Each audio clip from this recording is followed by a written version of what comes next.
Praise the Lord, ஹல்லேலூயா. கிறிஸ்துவுக்குள் பிரியமானவர்களே, இந்த அருமையான நாளிலும் தேவ சமூகத்துக்கு வந்தவங்க ஒவ்வொருவரையும் இயேசுவின் நேற்று நாமத்தினாலே அன்பின் வாழ்த்துக்கள். இந்த நாளிலும் லூக்கா 5ஆம் அதிகாரத்தில் 8வது வசனத்தை அடியேன் வாசிக்கிறேன்.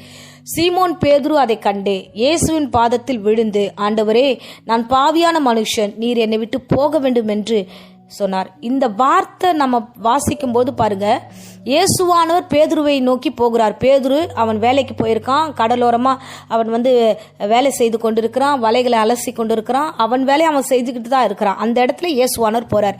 போய் பேதுருவை அழைக்கிறாரு, பேதுரு கிட்ட பேசுறாரு, சில வார்த்தைகளை அவர் இடத்துல சொல்லிட்டு இருக்கிறாரு. அப்பொழுது பேதுரு இயேசுவை ஐடென்டிஃபை பண்ணி, இவர் பரிசுத்தவான், இவர் நீதிமான், இவர்கிட்ட நம்ம போக முடியாது அப்படின்ட்டு, நாம பாவியாச்சே, இவர் பரிசுத்தவான் ஆச்சு, இவர் முன்னாடி போக முடியாதுன்ட்டு அந்த இடத்துல இறங்கி ஒரு வார்த்தை சொல்லுகிறார், தன்னை தாழ்த்துகிறான். என்னன்னா, இயேசுவின் பாதத்தில் விழுந்து அப்படின்னா தன்னை தாழ்த்துக்கிறான். அவன் இருக்கிறான், அவனுக்குன்னு ஒரு சொந்த போட் இருக்கு, அவனுக்குன்னு ஒரு சொந்த தொழில் இருக்கு, அவன் ஏதோ ஒரு வேலை செஞ்சுக்கிட்டு இருக்கான். ஏதோ ஒரு மனுஷன் பேசுறாரு, அவர்கிட்ட போய் நம்ம இறங்கி போயெல்லாம் பேசணும்னா பேச மாட்டோம். ஆனா இயேசு இடத்துல அவன் பேசுற விதமே பாருங்க.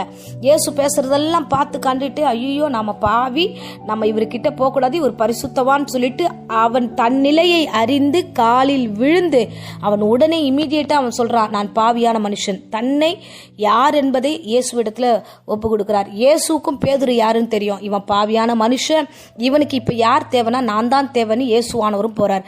வசனம் சொல்லுகிறது அதுலயே 32ல, நீதிமான்களை அல்ல பாவியே மனம் திரும்புவதற்காக அழைக்க வந்தேன். ஆமென், அல்லேலூயா. நம்ம ரட்சகராகிய தேவன் இயேசுவானவர் ஏன் இந்த உலகத்துக்கு வந்தார்? பாவிகளை மனம் திரும்புவதற்காக, பரலோகத்தில் அவர்களை கொண்டு போவதற்காக, அவர்களுக்கான மறுவாழ்வு கொடுப்பதற்காகவே இயேசுவானவர் இந்த உலகத்துக்கு வந்தார். அப்படிதான் பேதுருவை தேடி அங்க போறாரு. என்னன்னா, அவன் பாவின்னு அவனுக்கும் தெரியுது. இயேசுவானவர் இவன் பாவிதான், இவனை காப்பாற்ற வேண்டும், இவனுக்கு மறுவாழ்வு கொடுக்க வேண்டும், இவனை பரலோகத்தில் கொண்டு போய் சேர்க்க வேண்டும், இவனை தன்னுடைய சீஷனாக தெரிந்து கொள்ள வேண்டும் என்பது இயேசுடைய பெரிதான திட்டம்.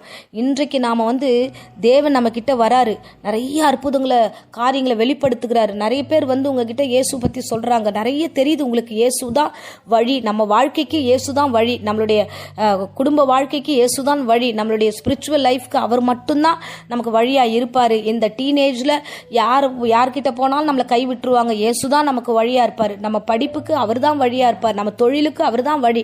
அவரை சார்ந்திருந்தா நம்ம ஆசீர்வதிக்கப்படுவோம், நல்லா தெரியும். ஆனா நம்ம என்ன பண்றோம்னா, பேதுரு சொல்றாரு பாத்தீங்களா, நான் பாவியான மனுஷன், எனக்கு வேணாம் ஆண்டவரே, நீங்க வராதீங்க ஆண்டவரே. நம்மை நாமே பாவின்னு சொல்லிக்கிட்டு நம்ம இங்க உட்காந்துக்கிட்டே இருக்கிறோம். இல்ல, நாம எழுந்திருக்க வேண்டும்.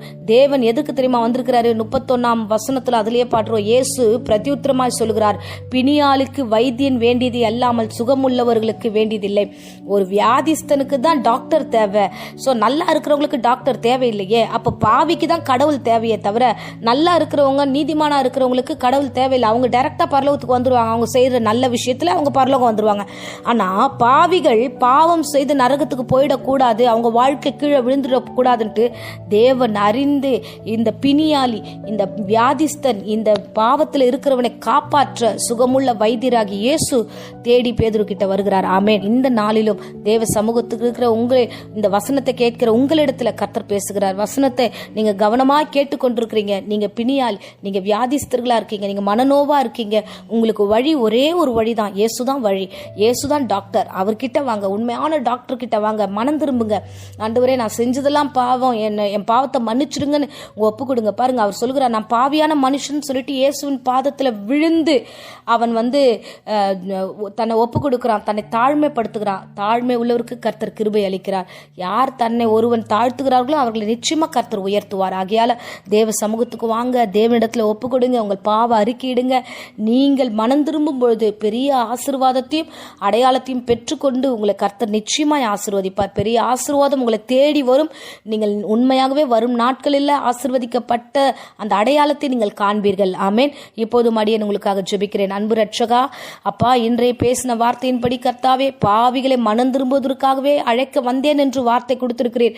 ஆண்டவரே, பேதுரு தன்னை ஒப்பு கொடுத்தது போல ஆண்டவரே, யாரெல்லாம் ஒப்பு கொடுத்திருக்கிறார்களோ அவர்கள் எல்லோரையும் ஆண்டவரே நீ சுகப்படுத்தும், அவர்கள் எல்லோரும் ரட்சியும், அவர்கள் எல்லார் பாவங்களையும் மன்னித்து அவர்களை ஆசீர்வதியும். எந்தெந்த மனநிலைமையில போராடி கொண்டிருக்கிறார்களோ எல்லா போராட்டத்தையும் உண்டு பண்ணுகிற சாத்தானே இயேசுவின் நாமத்தில் சபித்து கட்டுகிறேன். பூரண கிருபையோடு ஆசீர்வாதத்தோடு ஒவ்வொருவரையும் சேவ் பண்ணி ஒவ்வொருவரையும் காப்பாற்றி ஆண்டவர் நம்ம சமூகத்துக்கு கொண்டு வருவீராக, தேவாலயத்திற்கு கொண்டு வருவீராக. அவர்கள் ஒவ்வொருவரையும் ஆண்டவரை நீர் ஆயத்தப்படுத்துவீராக. பேதுருவை ஆயத்தப்படுத்தின தேவன் இந்த பிள்ளைகளையும் ஆயத்தப்படுத்தி வழி நடத்தும். இயேசுவின் நாமத்திலே ஜெபித்து ஆசீர்வாதத்தை ஒப்புக் கொடுக்கிறேன் ஜீவனுள்ள நல்ல பிதாவே. ஆமேன், ஆமேன். Praise the Lord. God bless you.